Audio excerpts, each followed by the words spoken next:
Deep in the forgotten folds of the Marne, there was a house the wind refused to touch.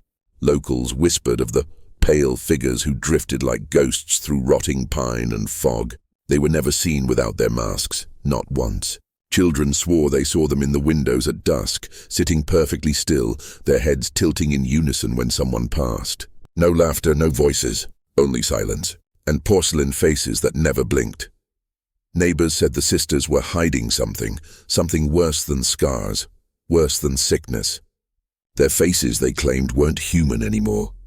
Some thought the masks were for beauty, but those who dared look closer saw that they were for shame. But this was just the beginning. What unfolded next shocked even their neighbors. Long before the world learned their name, there were simply children lost to time, born in the shadowed depths of Their cabin stood miles from the nearest road, where the forest grew so dense that sunlight itself seemed afraid to enter. No postman ever came. No neighbors dared cross their crooked fence line. Their parents raised them in absolute isolation, secretive, rigid, and obsessed with keeping outsiders away. Mirrors were banned from the house.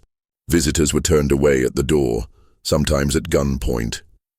Whispers spread quietly through the nearby town that the family had been touched by a curse, that their bloodline had folded in on itself, producing children with strange eyes and twisted bones, that their ancestors had chosen love from within their own blood, and were now paying the price.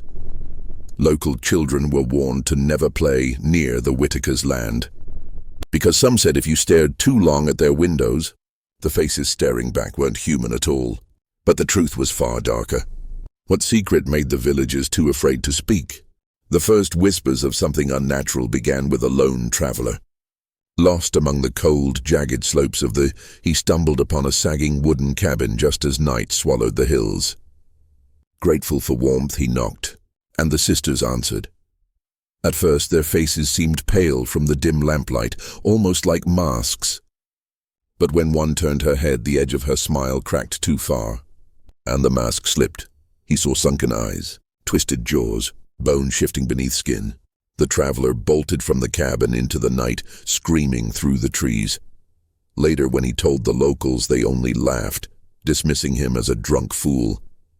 But in the weeks that followed, others began to see the sisters too.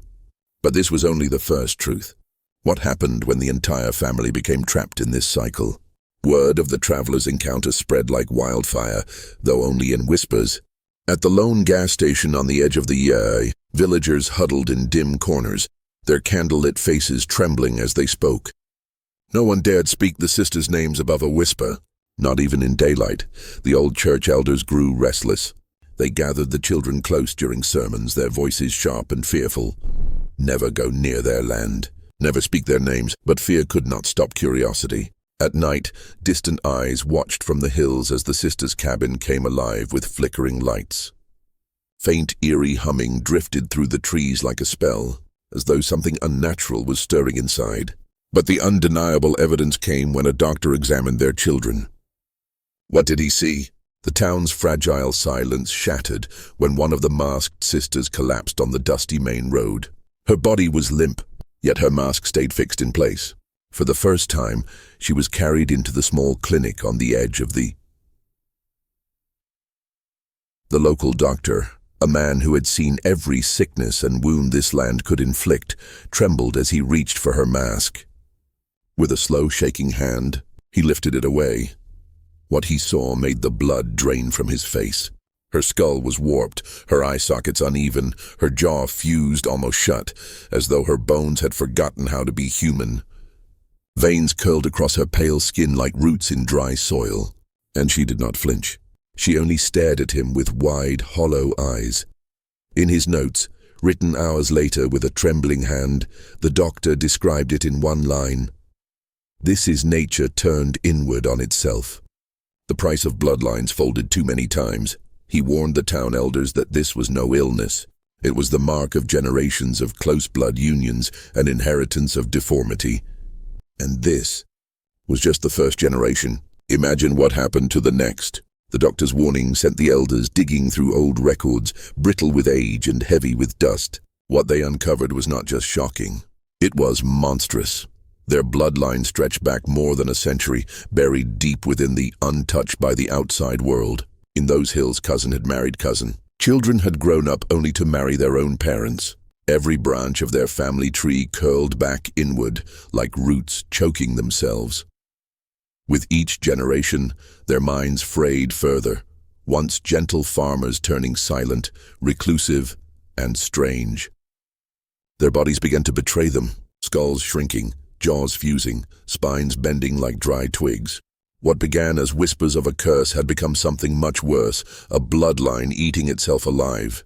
But the darkest moment came when a daughter was forced to.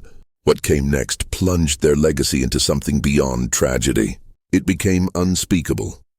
In the rotting heart of that cabin, the patriarch made his decree. The bloodline would never be diluted.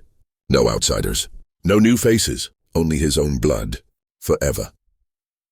He forced his daughters, barely more than children themselves, to bear his children, whispering that it was their duty, that only pure blood would save their family from the curse. They were made to give birth in silence, their porcelain masks still strapped tight across their faces as they writhed in pain on blood-soaked sheets. No screams were allowed, just muffled sobs behind painted smiles, and when one child finally came into this world, there was only silence. Its tiny chest never rose. The sisters laid the stillborn child in its cradle, a mask dangling above like a mocking ghost. But the real question is, how was this horror hidden for so long? For decades, their cabin sat silent, like a wound that refused to heal. Until one storm-lashed autumn, a local journalist and two weary deputies pushed past the trees and crossed its sagging threshold. Inside, the air was heavy with mold and decay, as though the house itself was trying to forget what it had seen. Their flashlights carved through the darkness, revealing a world the sisters had built and then abandoned. Rotting journals lay stacked like tombstones, their pages stained with brown ink and darker smudges. Scrawled confessions spoke of keeping the blood clean and purifying the flesh through silence. Beside them stood cracked glass jars, each filled with tiny teeth, labeled in a child's shaky handwriting. Then came the worst discovery, a false wall pried open to reveal a narrow crawl space. Inside, dozens of masks were nailed to the boards, their painted smiles peeling like trophies from every generation that had suffered here. But before authorities could question the sisters, they were gone. No footprints, no trace. Only the cold echo of the wind moving through their empty rooms. And even today, why is this story kept so hidden? Could it happen again? The cabin still stands, if you can call it standing. What was once their home is now nothing more than a hollow carcass swallowed by time and nature. Its walls sag inward, the roof torn open by decades of storms. Trees have claimed the floorboards, their roots curling through cracked planks like skeletal fingers. Locals whisper that on certain wind-struck nights, the hollow shell breathes. They speak of distant screams that seem to ride the breeze, carrying fragments of voices long dead. Some say they've seen flickering candlelight in the empty windows, though no one lives there anymore. Psychologists now reference their story in hushed lectures as a textbook example of what relentless isolation, inherited secrecy, and unchecked genetic collapse can do to the human mind. The family became a cautionary tale, but their blood still stains the soil. But the final question remains, what would you do if you stood before this house?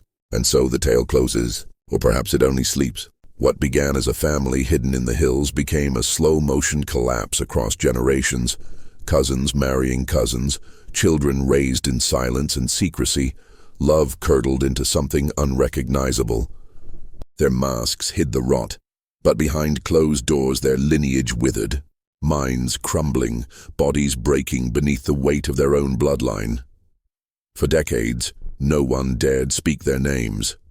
Their photographs yellowed, their graves sank into the dirt, and their cabin decayed into a hollow skeleton.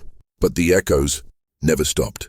Some say you can still hear them in the wind, screaming through the broken beams. And perhaps Somewhere in those mountains, their blood still lingers. If you had the courage to hear this truth, then don't forget to like and subscribe, because some secrets are never truly buried.